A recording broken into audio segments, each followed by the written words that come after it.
Hari ini saya mau bercerita tentang legenda sumur tua Pantai Kelang Perbaungan. Untuk itu, saya mau jadi ibu guru. Sudah pada ngumpul. Baiklah anak-anakku, ceritanya akan ibu mulai. Tersebutlah kisah tentang dua pemuda sakti mandraguna, Ali dan Kari, yang berguru dengan seorang ulama besar dari Persia bernama Tuan Syekh Maulana Maghribi. Ali dan Kari walau dididik dan dilatih dengan ilmu dan guru yang sama, namun sifat mereka sangat jauh berbeda, seperti langit dengan bumi. Ali adalah seorang pemuda yang tampan, tinggi semampai, alamak, kulitnya putih, halus. Dia juga memiliki bibir yang senantiasa tersenyum. Ia selalu bersikap sopan serta ramah kepada semua orang. Tetapi berbeda dengan Kari. Kari berbadan besar, kulitnya gelap, memiliki bibir tebal, dan senantiasa sinis setiap memandang orang. Anak-anakku, di saat mereka telah menamatkan pelajarannya, mereka disuruh merantau untuk menambah pengalaman dan menggunakan ilmu yang telah mereka miliki untuk membantu orang. Sebelum berangkat, Tuan Syekh Maulana Maghribi berpesan kepada murid-muridnya.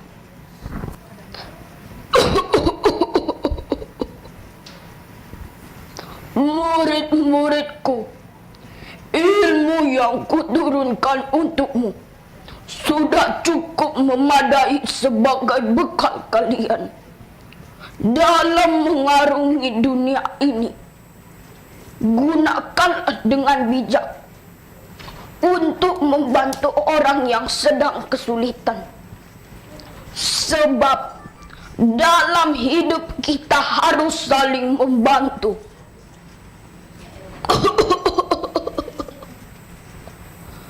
Kemudian Tuan Syekh Maulana Maghribi menyerahkan dua buah benda pusaka berupa tempurung dan berkata, tempurung ini bukan tempurung biasa, tetapi tempurung bertuah yang dapat membantumu dalam menyelesaikan 3 kesulitan. Ingat, pergunakanlah tempurung ini dengan bijak, terutama dalam membantu kepentingan orang banyak.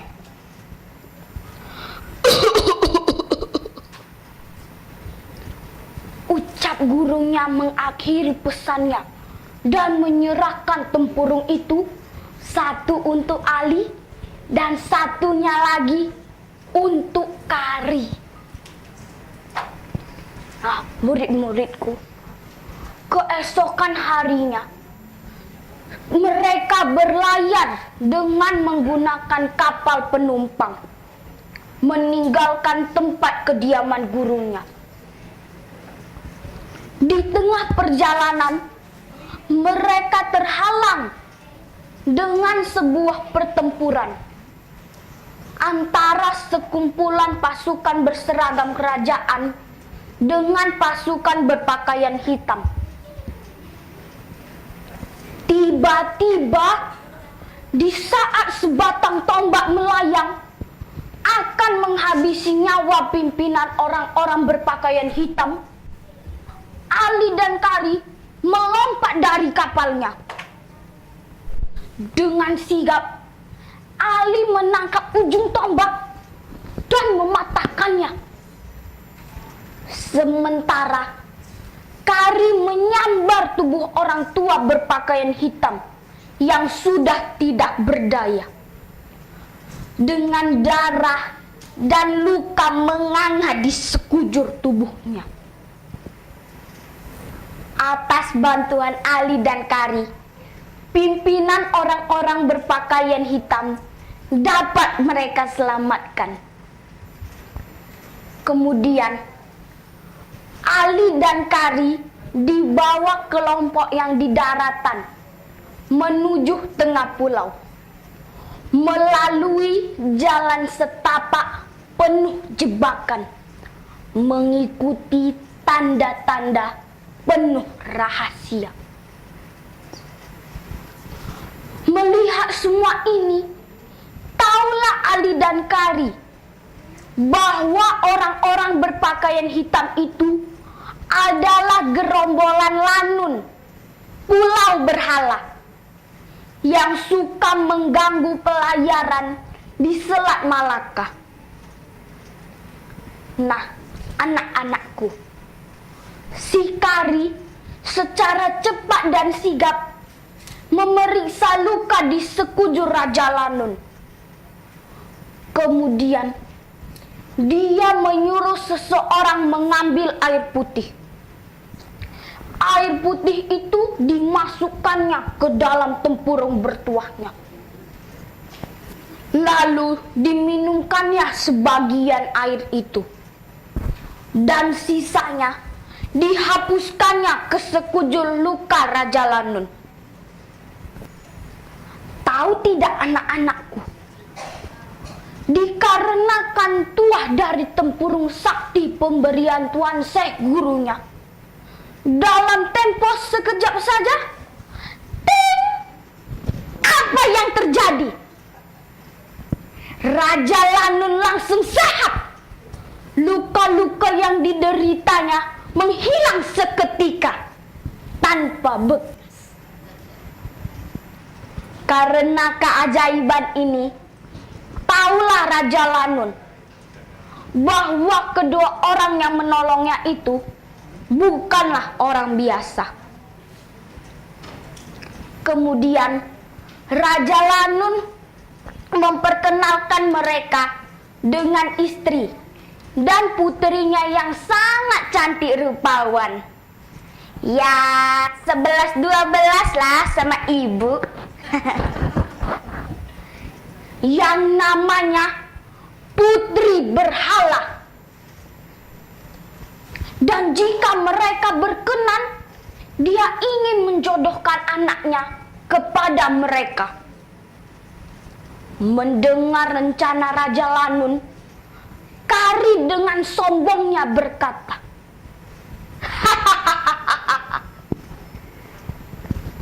"Tak perlu ayahanda berterima kasih kepada kami. Sebagai seseorang yang memiliki pengetahuan, ya sudah seharusnya kami memberi bantuan pada yang lemah," ujarnya sambil melirik Putri Lanun. Melihat gelagat ini, Raja Lanun tahu betul bahwa Kari jatuh hati pada putrinya. Kemudian Raja Lanun berkata, "Sebagai balas jasa, kau Kari, kujodohkan engkau dengan putri tunggal ayah yang bernama Putri Berhala." Mendengar perkataan ayahnya, Putri Berhala yang juga tak memiliki kesopanan langsung saja menunjukkan wajah gembira sambil tersenyum manis dan berkata, "Terima kasih ayahanda. Tapi apakah pemuda setampan Bang Kari mau denganku?" Kari merasa jantungnya berdenyut kencang ketika mendengar perkataan Putri Lanun. Untuk mengembalikan keadaan itu, Raja Lanun menyuruh mereka beristirahat. Ketika berada di kamar, Ali mencoba mengingatkan kepada Kari agar ia berhati-hati, jangan tergesa-gesa mengambil keputusan.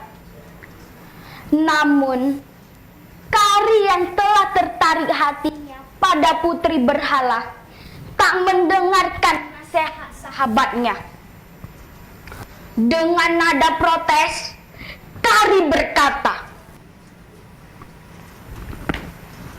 "Ali, ingat pesan guru. Kita harus membantu orang yang membutuhkan pertolongan, tak peduli siapa dia." Mendengar perkataan Kari, Ali tersenyum dan berkata, "Betul apa yang kau bilang itu. Tapi perjalanan kita masih panjang. Bagaimana jadinya kalau sampai terhenti di pulau ini?"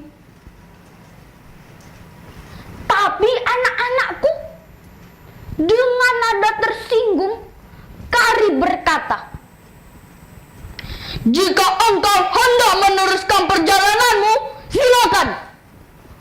Aku akan tetap di pulau ini."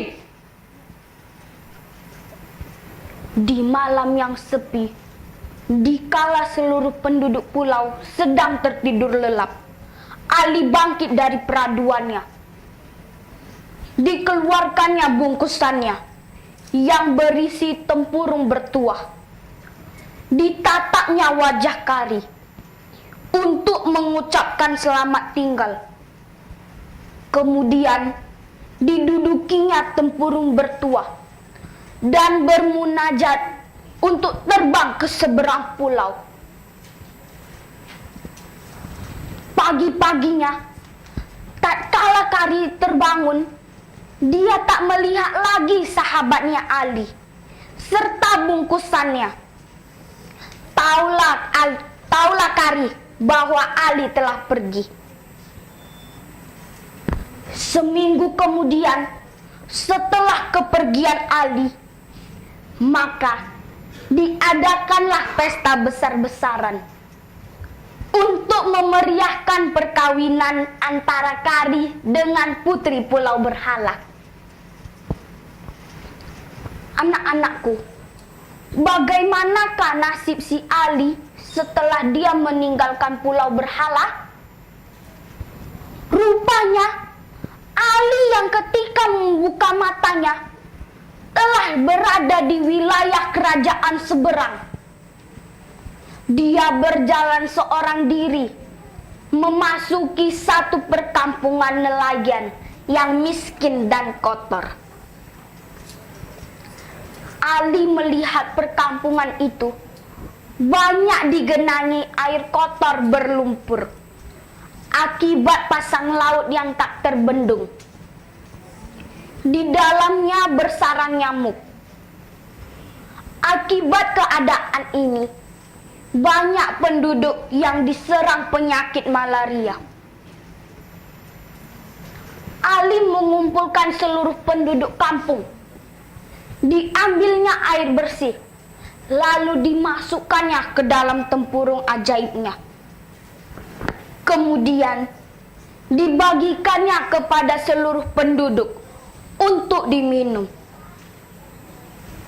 Dengan meminum air itu, dan tentunya atas ridho Tuhan, seluruh penduduk sembuh dari penyakitnya. Kemudian Ali mengajak masyarakat bergotong royong untuk membuat parit sebagai saluran pembuangan air ke sungai, agar air tak tergenang dan nyamuk tidak bersarang. Ali mengajak masyarakat menanam bakau untuk melindungi pinggiran pantai dari erosi. Sejak saat itu, penduduk kampung nelayan hidup sehat, giat bergotong royong, serta terampil melaut.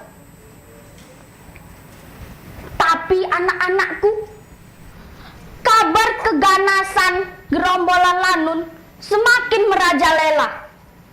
Mereka sekarang tak lagi hanya mengganggu di lautan, di daratan pun mereka datangi.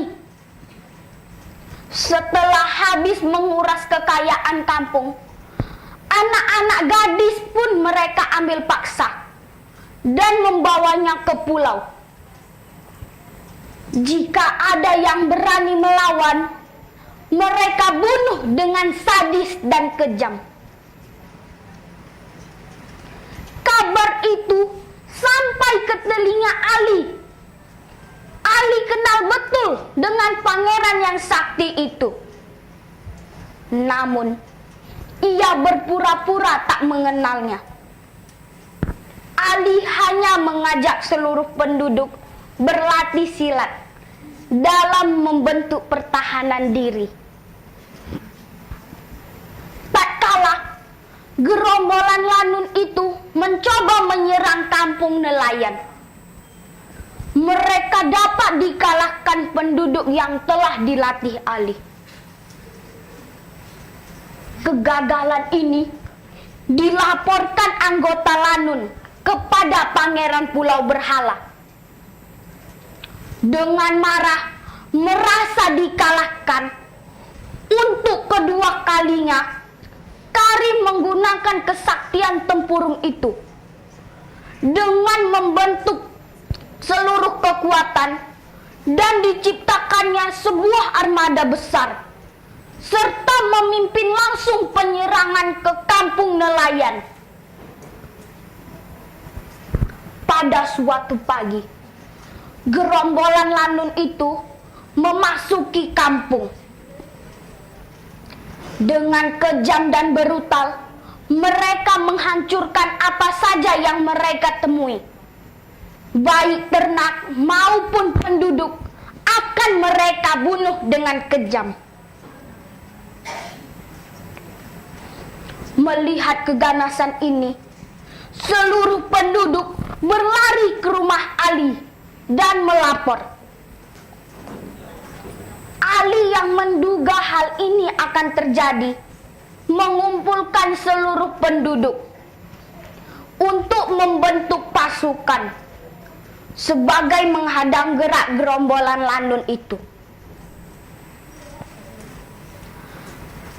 Ketika pasukan yang dipimpin Ali berhadapan dengan gerombolan Lanun, pimpinan penyerang yang masih mengenal Ali tak berani menyerang. Dia menyuruh seorang wakilnya untuk melaporkan kemunculan Ali kepada Pangeran Pulau Berhala. Mendengar laporan anak buahnya, Pangeran Pulau Berhala merasa ragu berperang dengan Ali. Kemudian diperintahkan pasukannya untuk kembali ke pulau. Di tengah lautan, dalam perjalanan kembali ke pulau, sifat dengki Pangeran Pulau Berhala muncul. Dikeluarkannya bungkusannya yang berisi tempurung, dan dia ingin berniat membuat penderitaan yang sangat luar biasa. Mereka akan merasa kehausan yang tinggi. Seluruh air yang ada di tepi pantai menjadi asin. Untuk ketiga kalinya, Karim menggunakan kesaktian tempurung itu, sehingga tempurung itu mengeluarkan garam yang banyak, terus-menerus tiada henti. Setelah merasa cukup, Pangeran Pulau Berhala alias Kari mencoba menghentikannya. Namun, tempurung itu terus mengeluarkan garam. Kari baru sadar bahwa tempurung itu sudah 3 kali dipergunakannya, sehingga kesaktiannya habis. Dalam waktu sekejap saja, kapal mereka dipenuhi garam. Akibatnya, kapal tenggelam ke dasar lautan.